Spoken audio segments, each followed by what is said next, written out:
Welcome to the Courtroom Club. Welcome. Today, we're really digging into a question we hear all the time here at Jonker Vorster Attorneys. It's one that comes up constantly. Yeah, almost every client asks this at some point. Exactly. Okay, we've lodged the property documents. How long is this registration actually going to take? Mm-hmm. And look, if you're buying or selling property right now, this is, well, it's critical stuff. Knowing the timeline isn't just about curiosity. No, not at all. It helps avoid real stress, real financial hiccups. Think occupational rent, for example. Right. Delays there can get messy. Absolutely. So we're going to draw on our day-to-day experience, what we see happening on the ground here at the firm, and also touch on some info we've shared on our website recently. Yeah, we want to break it down for you, step by step. What happens after lodgement? What are the sort of usual time frames? What can slow things down? Because let's be honest, delays happen. They do. And crucially, some practical advice from us, from Jonker Vorster Attorneys, on how you can help keep things moving. Okay, so let's start at the beginning. Lodgement. What exactly is that? Right. So lodgement is the formal act. It's when we, as your conveyancers, your attorneys, handling the transfer, that's our role here at Jonker Vorster, physically or sometimes electronically now, submit all the prepared documents to the deeds office. It's the official submission point. Precisely. Think of it like handing over the complete file to the authorities. It kicks off the formal transfer process. And this bundle of documents we lodge, what's typically in there? Okay, so the main thing obviously is the deed of sale. That's the agreement between buyer and seller. The core contract. Exactly. Then, proof that the transfer duties owed to SARS have been paid. Very important. We also need clearance certificate. Yes, the clearances from the municipality. Correct. From the local council confirming rates and taxes are paid up by the seller. And if it's, say, a townhouse or a flat, what we call sectional title. In a complex. Yeah. Then you also need a clearance from the body corporate showing the levies are paid. And finally, the draft of the new title deed. The one that will eventually have your name on it as the new owner. Lodging all of this together is what formally gets the ball rolling at the deeds office. Okay, so the file lands at the deeds office. It arrives. What's the journey from there? I assume it's not instant. Definitely not instant. Yeah. There's a very structured internal process. First, as we said, is lodgement. They receive the documents, give the transaction a unique lodgement number. Like a tracking number. Exactly like a tracking number. You need that reference. Then comes what they call data capture and verification. Okay. This is where deeds office staff basically input the key details from the documents into their system. They also do an initial check, just making sure all the required documents seem to be there. It's sort of an admin intake. Right, a completeness check. And then comes the real examination part, the scrutiny. This is where the examiners get involved. I've heard there are different levels. Yes, 3 levels of examination, typically. First up is a junior examiner.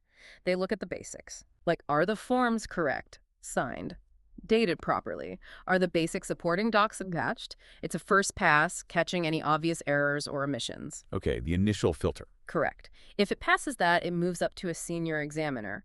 Now, this is a more thorough, more in-depth legal check. This sounds more serious. It is. They verify the legal correctness of everything. They check for things like existing bonds that need canceling, any restrictions or conditions on the property title. They really scrutinize the transfer documents to ensure everything is legally sound. Looking for any potential legal snags or conflicts? Absolutely. They need to be sure the transfer can legally happen. And then, assuming the senior examiner is satisfied, There's still one more step. the final approval stage. This involves the assistant registrar, or sometimes the registrar themselves. They give the final sign-off, confirming that all the legal requirements have been met. Their approval means the transaction is good to go. Wow. Okay, so it's passed through multiple pairs of expert eyes by this point. Definitely. Once that final approval is given, the matter is flagged as being up for registration, or sometimes we say it's on prep. Meaning it's ready? Yes. The deeds office essentially signals it's ready for the final act. We, as the attorneys, get notified at this point, usually the day before, that we can come in and register. And that brings us to the actual registration day. What happens then? So registration is the moment it all becomes official. One of our conveyancers from Jonker Vorster goes to the deeds office. They perform the final sign-off on the documents, usually alongside conveyancers handling linked transactions like bond cancellations or registrations, right there in front of the registrar or their representative. It's the final execution. Exactly. And at that precise moment of signing, boom, legal ownership officially passes from the seller to you, the buyer. Your name is then formally recorded in the deeds registry, the official national record of property ownership. It's quite a process, lots of checks and balances.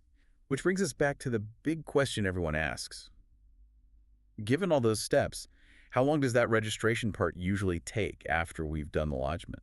Okay, so based on our experience handling many transfers here at Jonker Vorster and looking at how the deeds offices are operating currently, we generally tell clients to expect about 7 to 10 working days. That's after a successful lodgement. 7 to 10 working days. Okay, but you mentioned variability earlier. That's just an average, right? Yes, absolutely vital to remember that it is an average. The actual time can, well, it can shift. What kind of things can stretch out that 7 to 10 day window? Well, a few factors come into play. One big one is simply the volume of deals going through that specific deeds office at that time. Like a traffic jam. Pretty much. If they're swamped, things naturally take a bit longer. Backlogs can build up. Another common cause for delay? Errors or missing bits in the documents we lodge. Ah, so if something's not quite right. Exactly. If an examiner picks up an issue incorrect details, a missing signature, unclear clause, they'll reject the documents, send them back to us to fix. We call this getting notes.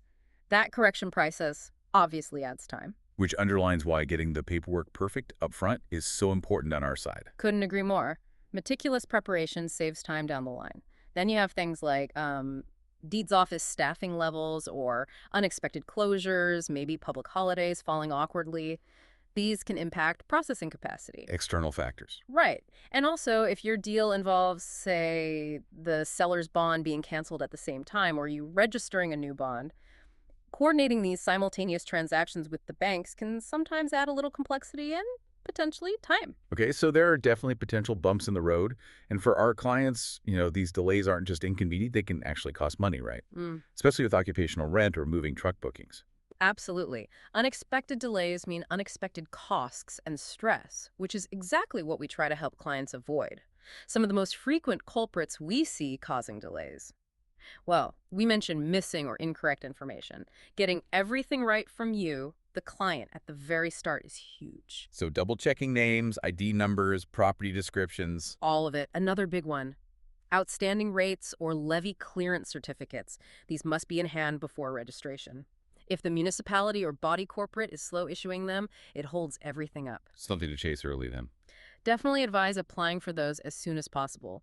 We also sometimes see holdups due to late bond approvals from the bank or delays in getting the cancellation figures for the seller's existing bond. So communication with the bank is key too. Crucial. Making sure you've met all the bank's conditions promptly. And finally, just be aware of peak periods.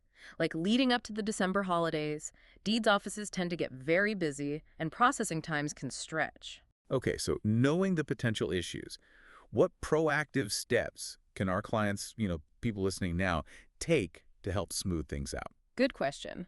Firstly, and this sounds simple, but it's vital, respond quickly to any emails or calls from us, your team here at Jonker Vorster. If we need a document signed or a query answered, getting it back to us fast keeps the momentum going. Makes sense. Keep the ball rolling. Exactly.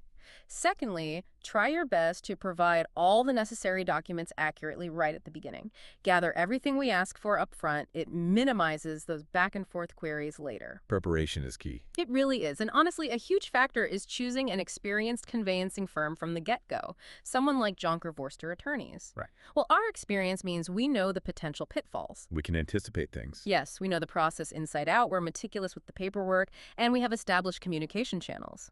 It genuinely helps us navigate the system efficiently for you and manage potential issues before they become major delays. It really does underscore the value of having the right legal partner guiding you through this. It does, because ultimately, this deeds office timeline, it really matters to you. It's not just paperwork. No, it determines when you officially own the place. When your bond repayments might kick in, when occupational rent starts or stops. Your moving date, your finances, it all connects back. Precisely. Delays can have real financial consequences. So, wrapping up then, that 7 to 10 working day average after lodgement is a useful guide, but it's not set in stone. Not at all. It depends on deeds office volumes, document accuracy, potential linked transactions, several moving parts. And being proactive, responding quickly, and, dare we say, working with a dedicated team like us at Jonker Vorster Attorneys. That really helps. That's the goal. At Jonker Vorster Attorneys, guiding you through this complex process efficiently and accurately is what we do. We know it's a big step, buying or selling property, and we aim to make the legal side as smooth as possible for you. So if you are looking for that kind of reliable, experienced conveyancing support, whether you're on the buying or selling side, please reach out. Let Jonker Vorster Attorneys help simplify your property transfer. Contact us today, and let's get started. Absolutely. And maybe one final thought for you to consider, thinking beyond just the timeline after lodgement, reflecting on all those steps we discussed. What proactive questions should you perhaps be asking your legal team, hopefully us at Jonker Forster, before the documents even get lodged, to set the whole process up for success right from the very beginning?